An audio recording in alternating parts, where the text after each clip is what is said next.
Social media کا دور ہے، اپنے ایمانوں کو بچائیں۔ بعض لوگوں کی زبان بڑی میٹھی ہوتی لیکن وہ زہر۔ میں نے جاوید احمد غامدی صاحب، ان کے جو علمی مقام ہے، علمی اختلاف کا ہمیں حق ہے، پڑھا لکھا بندہ ہے، لیکن آج کل وہ ایک اور ٹریک پہ چل گئے۔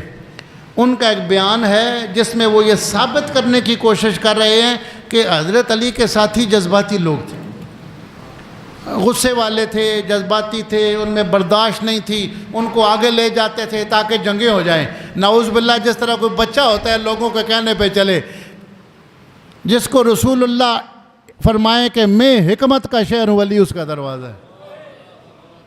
حضرت خالد بن ولید اور عمار بن یاسر رضی اللہ تعالیٰ عنہ کے درمیان کسی بات پر ناراضگی ہوئی۔ انسان ہے، بشری حیثیت سے جناب خالد بن ولید نے آپ کو کافی سخت باتیں کہہ دی، بہت سخت باتیں تھیں۔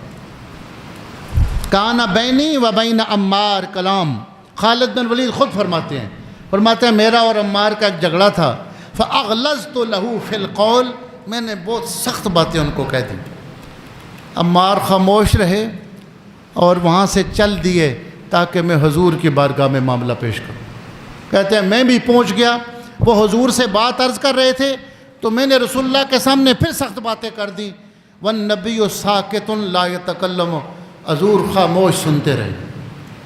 کہتے ہیں رسول اللہ کے سامنے میں نے جب دیکھا کہ میری شکایت لگا رہا ہے، پھر میں نے سخت باتیں کر دیں۔ جب یہ سخت باتیں میں کر چکا، بکا عمار، خاموشی سے سن کر عمار بن یاسر رو پڑے اور حضور سے کہنے لگے یا رسول اللہ الا تراؤ، آپ دیکھ رہے ہیں، پہلے انہوں نے مجھے کچھ کہا میں نہیں بولا، اب پھر یہ ایسا کر رہے ہیں، آپ دیکھ تو رہے ہیں۔ جناب خالد کہتے ہیں کہ رسول اللہ جلال میں آئے، فرمایا من عادا عمارا عادہ اللہ، جو عمار کا دشمن ہے خدا اس کا دشمن ہے۔ فرمایا من ابغض عمارا ابغضہ اللہ، جو عمار سے نفرت کرے گا خدا اس سے نفرت کرے گا۔ خالد بن ولید کانپنے لگے، فرمانے لگے کہ رسول اللہ نے میری طرف دیکھا، وہ جو بغض تھا نکل گیا، محبت دل میں آ گئی۔ جب میں محفل سے اٹھا تو اس دنیا میں حضور کے غلاموں میں عمار سے زیادہ کسی کی محبت میرے دل میں نہیں تھی۔ یہ رسول اللہ صلی اللہ علیہ وسلم کا جو تصرف ہے، نبی پاک علیہ السلام نے اپنی توجہ سے ان کے قلب مبارک کو صاف کیا، بغض کو نکال دیا اور محبت کو ڈال دیا۔ جس بندے کا اتنا حوصلہ ہو اس کے بارے میں غامدی صاحب یہ تاثر دینے کی کوشش کریں کہ بڑے جذباتی لوگ تھے، نعوذ باللہ۔ کیسے کیسے یعنی آسمان کو زمین سے اور زمین کو آسمان سے ملایا جا رہا۔ میں نے ایک مرتبہ ایبٹ ایک بڑی محفل میں یہ حدیث بیان کی تو ایک مولانا صاحب مدرس ہیں، مدرسہ چلا رہے ہیں، تو مجھے کہنے لگے بخاری میں ہے، تو میں نے کہا میں ابھی آپ کو نکال کے بتا دوں۔ جب حضرت ام المومنین سیدہ طیبہ عائشہ صدیقہ اور حضرت مولا علی شیر خدا کے لشکر آپس میں آمنے سامنے ہوئے، مشہور ہے جنگ جمل ہوئی، ادھر ام المومنین کا لشکر تھا اور دوسری طرف مولا علی کا، تو حضرت ام المومنین بصرہ کی طرف لشکر لے کر روانہ ہوئی۔ بخاری میں یہ حدیث ہے، حضرت عمار بن یاسر کوفہ میں تھے، کوفہ میں آپ کو اور حضرت عبداللہ بن مسعود کو قرآن پڑھانے کے لیے سیدنا عمر فاروق نے بھیجا تھا۔ کوفہ کے لوگوں نے کہا کہ کوئی بندہ ہمیں بھیجیں ہمارے پاس جو ہمیں اللہ کا قرآن سکھائے، تو حضرت عمر فاروق نے فرمایا کہ عبداللہ بن مسعود اور عمار بن یاسر، انہوں نے کہا اور بھی تو کسی کو بھیجیں، فرمایا ہم نے تمہیں وہ بندے دے دیے ہیں مدینے والے خود ان کے علم کے محتاج ہیں۔